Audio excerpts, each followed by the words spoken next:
Hi,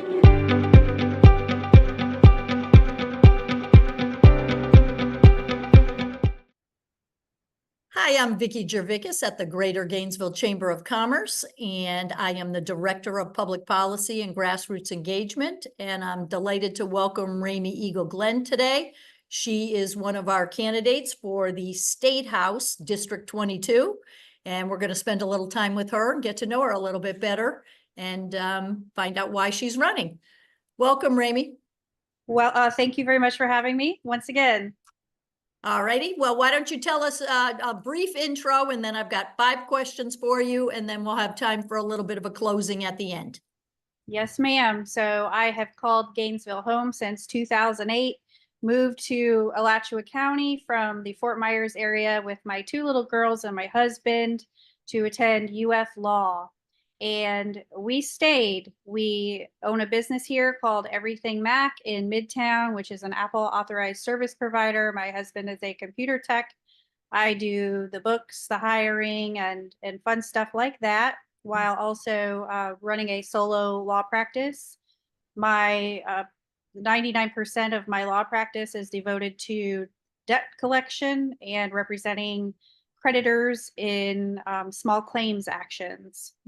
My 2 daughters graduated from PK Young High School. They attend Santa Fe now, and we are very happy to call Gainesville home. We love our beautiful nature in Alachua County.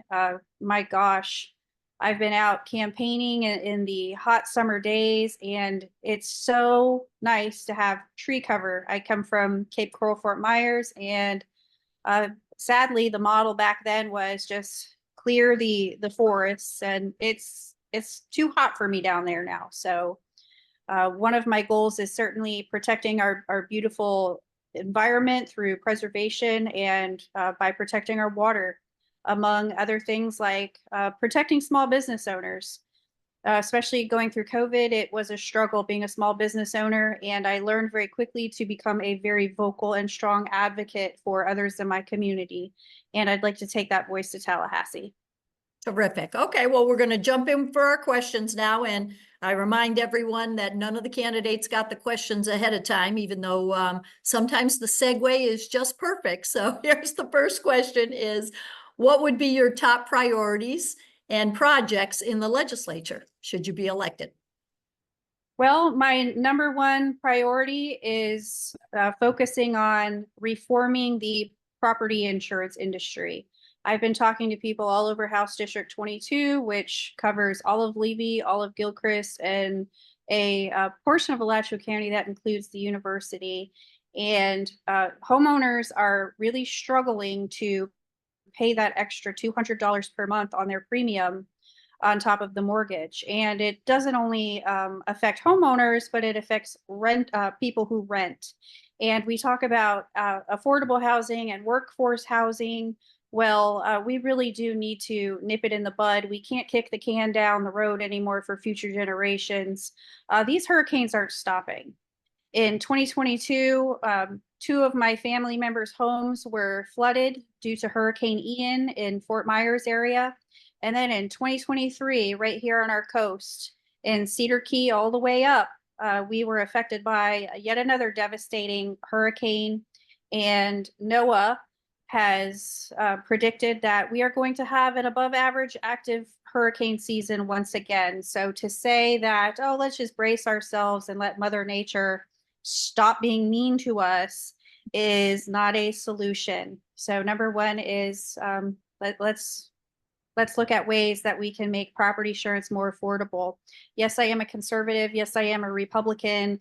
We cannot honestly say with a straight face that property insurance is a free market product when the property insurance industry was bailed out last year at the tune of $2 billion.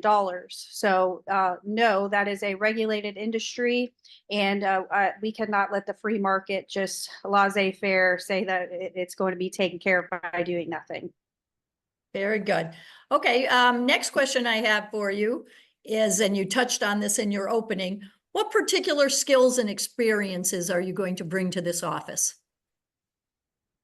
Number one, I am a professional advocate. I've been practicing law for over a decade. I was trained at the University of Florida, and I can go into many different situations with a cool head and listening ears and let people tell me what their problems are and come to solutions on how to fix that. I'm still practicing while running this campaign, and I go into court now. Things are contentious, and people around are nervous. You know, it is. I think that it's humbling for me. I've learned a lot of empathy where you have people who've never come into a contentious situation, such as a courtroom, and grown men are shaking and nervous about what's going to happen to them, and navigating the legal system is a pretty difficult thing. So I've learned a lot of patience doing that, especially in practicing debt collection. Many of the people on the other side of my cases are pro se, meaning they are not represented by an attorney. And so that's taught me a lot of listening skills and patience with helping people from all walks of life. And then secondly is being a small business owner. My husband and I, we've been that way ever since we started our family. We sort of rise and fall on our own. And yeah, we don't know what it's like to be employees. We know what it's like to be an employer and to hire people and write the paychecks and to have to cut back in times such as this, where I think businesses across the board are really struggling. So living these experiences gives me an eye and an understanding for how I can take that and bring it to Tallahassee and pass legislation that will benefit our entire House District 22 region. Okay, very good. The third question is, Florida's population is expected to grow by 300,000 residents each year over the next 5 years. Given the profound implications for our state, what should the legislature be doing right now? Well, I think number one is looking at property insurance and, like I said, no longer kicking the can down the road. Number two is hardening our coastal infrastructure. We need to invest heavily in infrastructure. And as a conservative, as a Republican, I believe that the purpose of government is public safety and infrastructure. So we need to look at that number one first. We do have a coastline in House District 22. Obviously, everybody loves to go over to Cedar Key. I've been over to Yankeetown, and we also have Fanning Springs up there at the close to the mouth of the Suwannee River as it enters the Gulf.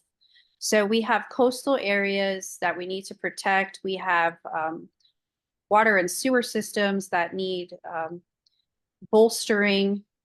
And we need to protect our water supply and also look for ways to make sure that we have water in abundance in the future. Here in the inland areas, we've got Gilchrist County, Levy County, and Alachua County, and we have what's called coastal migration. I guess you could say that I'm a coastal migrant in 2008. I left Fort Myers, and I knew that we were going to be dealing with some major effects on our environment due to the hurricanes, and it's manifesting now. Oh my gosh, how many people are moving here into what I call the highlands here in Alachua County? We're nice and high and dry and protected in some ways. Yeah, we sure have to worry about those trees, but it's not the storm surges like over on Cedar Key. So we do need to look at ways that we can grow smart and also accommodate the massive influx of people that will be coming here. When I served on the Alachua County Commission, I did have an eye 10 years into the future, how we have to make decisions on development that are going to look that far into the future. And I think we need to be braced for some surprises with this exponential population increase, just as technology increases exponentially. We can look at the models and we can listen to the very smart people about what they say is going to happen. However, science and models sometimes do not predict things exactly, and Mother Nature has a better idea of what she plans to do. So let's harden our infrastructure. Let's focus our tax dollar resources on things to keep Floridians safe, because that is the purpose of government. Very good. Well, that's a good segue into our next question, which is Florida moving in the right direction or the wrong direction? Well, I think that if we had been moving in the wrong direction or dragging feet on some things, we can no longer do that. These are unprecedented times, and I do believe that we need bold new leadership going into the legislature for a time such as this. Um, would anybody say that things are status quo this year? I don't think so. I think that 2024 has really shaken things up. We've got Floridians being priced out of their homes. We've got people migrating from California and New York, and they want to call this place home too. And property insurance is my top issue. And we're also going to have to look at healthcare. I'm a Republican, I'm a conservative, and the legislature decided that we're going to be a pro-life state. So I 100% agree with if we are going to be a pro-life state, then we need to take care of women, children, and families at a greater level than we have in the past. And that is a quality of life concern. We can't say, okay, we're encouraging you to raise a family. You're on your own. That's not going to work anymore. So we need to invest in our healthcare. Okay, very good. And then the last question I have for you is, why should our local business community support your campaign? I am a business owner in Alachua County. I was appointed to the county commission by Governor DeSantis, and on that county commission, I was outnumbered 4-1. Yet, I got good things done for the most people, meaning I didn't kowtow to a party line, though I could have, or though some people expected me to. When I'm on the people's time, it's about doing the most good for the most people. And I believe that my track record on the county commission proved that. One thing that I'm very proud of doing on the county commission was really bringing forward the need to increase sheriff deputy salaries, because sadly, the defund the police agenda had a direct correlation with an increase in crime, because law enforcement officers were leaving. We had seasoned officers leaving, and we couldn't recruit new talent. And we did see a rise in crime. Gainesville is growing, and the crime is becoming more violent. So that is a concern. And I was happy to be able to work bipartisanly with some of the members on the Alachua County Commission to make a decision to help keep our community safe. So I'm invested here. I care about Alachua County and Gainesville. I'm not going anywhere, and I would really love to represent this area in Tallahassee. Terrific. Okay, well, now in the last couple minutes we have together, if there's anything we didn't cover that you'd like to, this would be the time, or you can close us out again, and we'll say goodbye for now. Well, I think one of the things that I love to talk about on the campaign trail is just everything that I've seen and learned since campaigning started last February. And we have such a vast and diverse House district. I've put so many miles on my vehicle going to all of the corners of House District 22.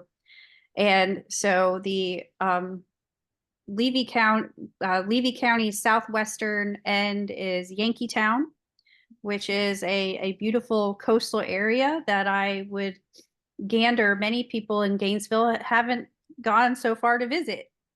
So check it out.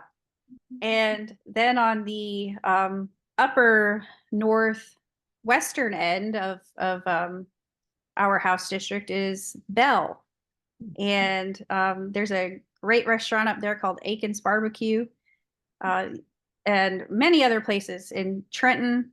I just am really excited about the small businesses, the offerings for arts and entertainment that I found in our rural communities. That's not just in Gainesville. I've been to Morriston. There's a restaurant over there called the Black Prong, right there in horse country, where you can get a great steak from local ranchers and have a beverage of your choice. And the Gainesville, Alachua County portion, it does not go past Highway 13 or 441, but I've been over into the furthest corner, which I believe is the Sorrento neighborhood, or quite close to it. And then we have the University of Florida, which is our #1 industry in House District 22. #2 is agriculture. So agriculture, supporting our farmers and ranchers, investing in agriculture education to retain some of the talent and the youth in the rural counties instead of them leaving is also something that's going to be very important to me going forward. So we are a diverse district, and I am the professional advocate to represent the diverse needs of House District 22. Terrific. All right. Well, as Raemi so happily did for me, she reminded you all that she is the candidate, one of the candidates for House District 22. And we will look forward to seeing her. As I always say at the Greater Gainesville Chamber, we are very invested in making sure that our business community has a vote and our entire community has a vote. So I encourage you to get out. Our next chance is Tuesday, August 20th. And so make sure it's going to be upon us in a moment. So get ready and get out there and make your voice heard. Thanks again so much, Raemi, for spending time with us today. Good luck out on the trail. Thank you very much. Nice to see you again.